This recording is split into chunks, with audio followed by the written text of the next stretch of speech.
I wrote this article back in 2014 after visiting Auschwitz with my father. He hasn't returned there since being imprisoned as a 13-year-old boy during the Second World War.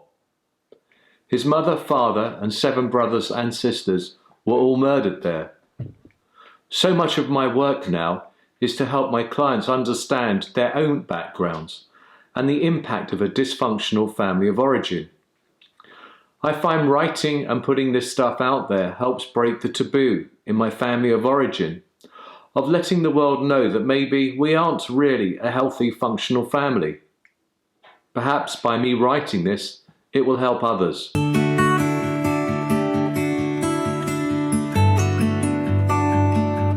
So here goes, this is what I wrote. I woke at 1 a.m. last night after yet another nightmare. I've had recurrent nightmares for as long as I can remember. I had night terrors as a young boy. They always involve dark, negative entities, witches, monsters, ghosts that are trying to get me. Last night's was one of the worst. I woke up screaming, feeling such visceral fear that words didn't encapsulate my feelings. Every fibre of my being felt invaded by terror. The fear of being annihilated. Sleep did not return easily last night. I lay in bed and raged that once again my father's inability to deal with his own trauma bears its burden in the intergenerational trauma that I carry. There's no coincidence. My dream was preceded by me meeting with my father for lunch yesterday. I hadn't seen him for 4 months. I've purposely been keeping a low profile as I've increasingly noticed that I somatize after seeing him. My knees and ankles become inflamed, causing me much pain for weeks at a time. I've been pain and nightmare free since I last saw him. Over the last 2 years, we have been both working at rebuilding the bridges between us.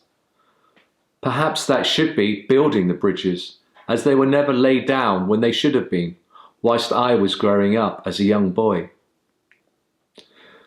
With the help of therapy, and more latterly the men's work that I've been doing through the Mankind Project, I've been able to have more honest conversations with him about how I feel. I was raised in a family where feelings were not allowed to be expressed.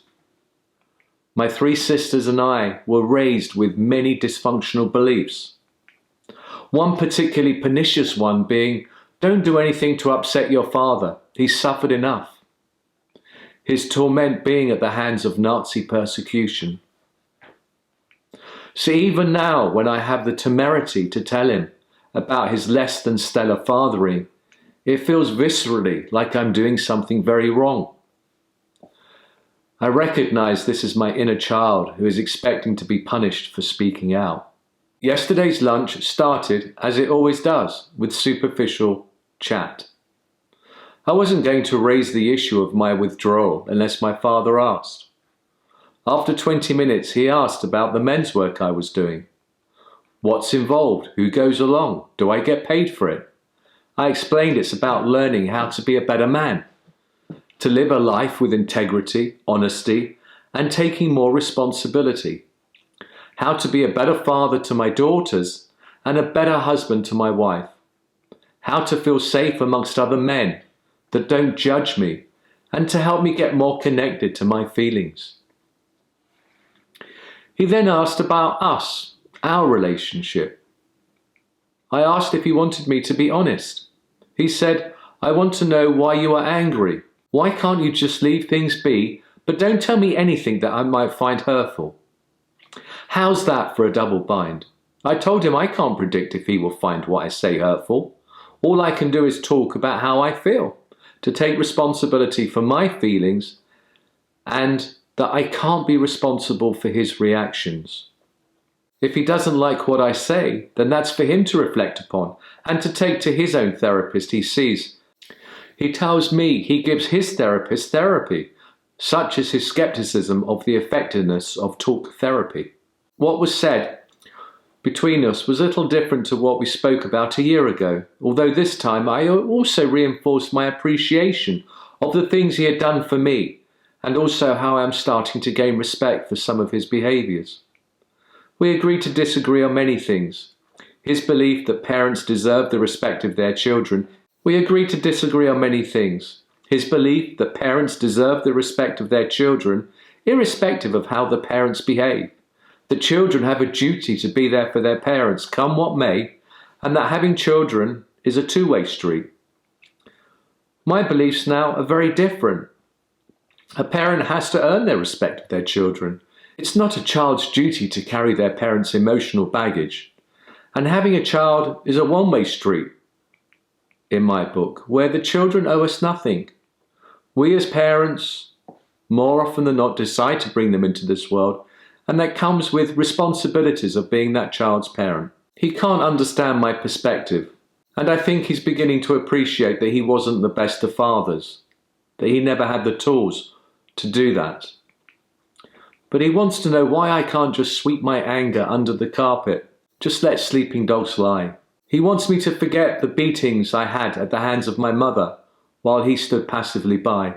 I explained by doing that, I just pushed my feelings back down into my shadow, where they will continue to impact my behaviours, just to save his feelings. And having done that for 53 years, I'm no longer willing to do that and to let the world believe we are perfectly normal, happy, functional family when we are far from it. The reality is I come from a narcissistic family of enmeshed, codependent love addicts. I am being used as a scapegoat that needs to be told what I'm doing is wrong, that finding my voice is not appropriate. Maybe my dad sees me as being mentally unwell, something he and my mother felt when I was 7 when they took me to a psychiatrist to label me as the one that was sick, so they did not have to look at their parenting skills. Our last conversation 12 months ago did not end well. Whilst the content was similar to this one, I was less able to contain my anger. I told him then that he'd failed me as a father emotionally. Yes, he provided for me materialistically, but I had no emotional templating on how to transition from a boy to a man. My dad had been emotionally absent all my life. My father plays the victim.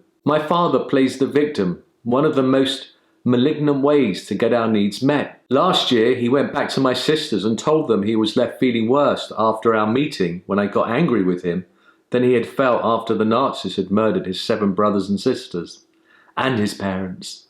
The drama triangle of the victim, rescuer and persecutor, which is so common in narcissistic families, kicked in.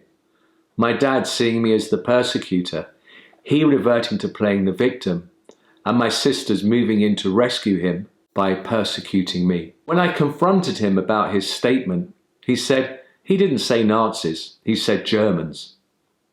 The only way to deal with the drama triangle is to get off it, which is what I did last summer, breaking all contact with my family of origin for a few months. If he did not respect my boundaries, and if he decided to try and manipulate my sisters into siding with him, I told him in my book that's where part of the sickness lies in our family, where the enmeshment of a parent involving other siblings when there is a disagreement between a parent and a child. It's one of the very few times I've seen my father get angry.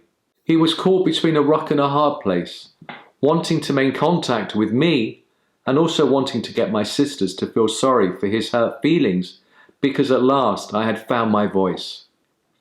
In that moment I lost my centre, my feeling of being grounded, and became furious as I saw my father's attempted manipulation in that moment. We covered much ground in that conversation with no real new territory apart from the physical manifestations of my emotions. I spoke of how I felt last year with his comment about my behaviour as compared to the Nazis. His version was it was a measure of how hurtful he had found my honesty. I asked him what I said then and also during this meeting that he found so hurtful, so brutal, so destructive. He couldn't tell me. All he said was he finds my honesty hurtful as I'm insensitive and inconsiderate to his feelings. And that makes me selfish by his book.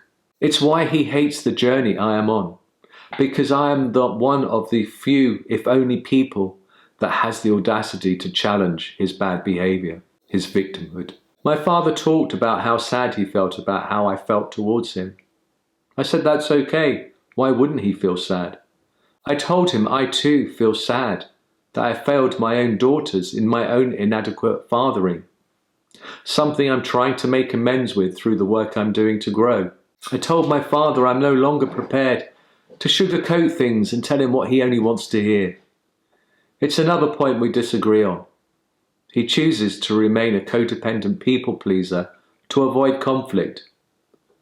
The adult intellectual part of me understands where this need comes from. My inner child did not. All I knew was growing up in my family did not feel safe, secure, nor loving.